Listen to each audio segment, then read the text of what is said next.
और ये उन बेटियों के नाम पैगाम है जो बेटियां गैर मुस्लिम लड़कों के साथ भाग जाती हैं। बाप की इज़्ज़त को दागदार करके, अपने ईमान को छोड़ करके और दूसरे लड़के के साथ फ़रार हो जाती हैं। ऐसे ही एक मामला पेश आया। एक शबनम नाम की लड़की थी और एक शंकर नाम का लड़का था। शबनम को शंकर से मोहब्बत हुई, प्यार हुआ। दोनों की बातें रातों रात बातें होती। एक बार शबनम के बाप ने उसको बात करते देख लिया। उससे कुछ नहीं कहा। उसकी माँ से कहा कि अब इसका रिश्ता कर दो।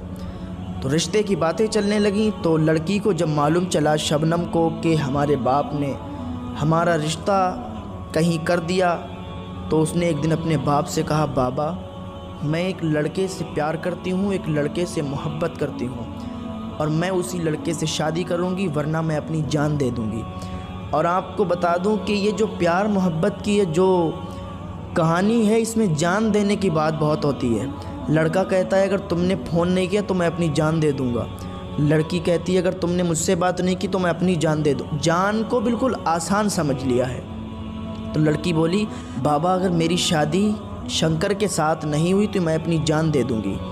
तो उसका बाप बिल्कुल एकदम खामोश हो गया कि ये क्या कह रही है, मुसलमान होकर गैर मुस्लिम लड़के के साथ शादी करना चाहती है। उसने कुछ नहीं कहा, एक ही बात कही कि बेटा ठीक है, अगर तू शंकर के साथ शादी करना चाहती है तो तेरी शादी शंकर के साथ करवा देंगे। अब लड़की बहुत खुश। कहा लेकिन मेरी एक शर्त है। कहा बाबा शर्त क्या है? का शर्त यह है कि पहले मैं शंकर का इम्तिहान लूँगा। कहा ठीक है, आप शंकर का इम्तिहान ले लेना। लड़की बहुत खुश। दूसरे दिन कॉलेज गई। अब इम्तिहान की घड़ी आ गई। बाप भी साथ में गया। बाप एक कोने पर छिप गया और वहीं पर शंकर को उस लड़की ने बुलाया। शंकर के सामने बहुत ही उदासी के साथ वो सामने गई और बहुत उदास बोली कि शंकर हमारे बाप ने रिश्ता कर दिया है, और जब हमने अपने बाप से तुम्हारे बारे में ज़िक्र किया कि हम शंकर से प्यार करते हैं तो वो बोलने लगे वो तो गैर मुस्लिम है, उससे तुम्हारी शादी कैसे होगी। तो शंकर ने खुशी खुशी कहा कि जब वो राज़ी नहीं है तो कोई बात नहीं, हम लोग भाग चलते हैं।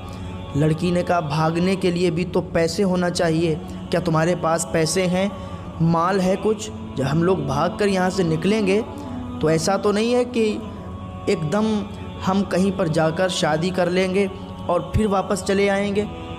कुछ दिन किसी होटल में रहेंगे, इधर उधर जाना होगा, कोर्ट मैरिज होगी तो उसमें काफ़ी खर्च आएगा। तो शंकर बोला कि हाँ मेरे पास इस टाइम तो पैसा नहीं है, लेकिन मैं तुम्हारे खातिर तो अपनी जान भी दे दूँगा, लेकिन पैसे मेरे पास नहीं है। फिर जान की बात आ गई। तो लड़की ने कहा फिर क्या किया जाए? तो शंकर ने कहा ऐसा करो तुम अपने घर जाओ, जाने के बाद जितना मालो ज़र तुम्हारे यहाँ हो, सोना चांदी हो, जितने पैसे हो, सब एक बैग में लो और वापस चली जाओ। जितना भी तुम्हारे यहाँ होगा उस सबको लेके आओ। फिर मेरा भी कुछ संस्थाओं से ताल्लुक़ है, कुछ राब्ता है। ऐसी संस्थाएं हैं कि जो मुस्लिम लड़की अपने घर से किसी गैर मुस्लिम के साथ भागती है तो वो लोग उनकी मदद करते हैं। तो शबनम ने कहा कि मैंने सुना है कि वो संस्थाओं से जो भी मदद होती है उसका गलत फ़ायदा उठाया जाता है, यानी जब लड़की उनके यहाँ जाती है तो वो लोग उसकी जिस्म फरोशी करते हैं, उनके साथ बदसलूकी करते हैं। अब जब इतनी बात शबनम ने कही तो शंकर को ऐसा लगा कि इसकी चोरी पकड़ी गई, क्योंकि ये भी तो उसी कैटेगरी का था और ये इसकी भी संस्था थी। ये भी लोग ऐसे ही लड़कियों को बहला फुसला कर और उनको अपने जाल में फांस कर अपनी संस्थाओं से फिर जिस्म फरोशी का ये कारोबार करते थे और ब्लैकमेल करते थे लड़की को, उसकी वीडियोस निकाल कर। तो उसने फिर मुस्कुराते हुए और खुशी खुशी कहा कि नहीं नहीं ऐसा कोई बात नहीं है, चलो हम संस्थाओं में नहीं जाएंगे, जितना तुम्हारे घर पे मालो दौलत हो वो लेके आओ, हम लोग भाग चलते हैं। तो लड़की ने कहा ठीक है हम लेके आते हैं और भाग चलते हैं, लेकिन उससे पहले ये बताओ जब हम लोग शादी कर लेंगे, जब रहने लगेंगे, तो ये बताओ मैं तो मुसलमान हूँ, क्या मैं इबादत कर सकती हूँ? क्या मुझे इबादत करने के लिए तुम रोकोगे तो नहीं? तो शंकर ने झुंझला के कहा तू तो अपना धर्म छोड़कर मेरे साथ आ रही है, हम लोग मंदिर में शादी करेंगे फिर तू इबादत क्या करेगी, हम तुझे हरगिज़ इबादत नहीं करने देंगे।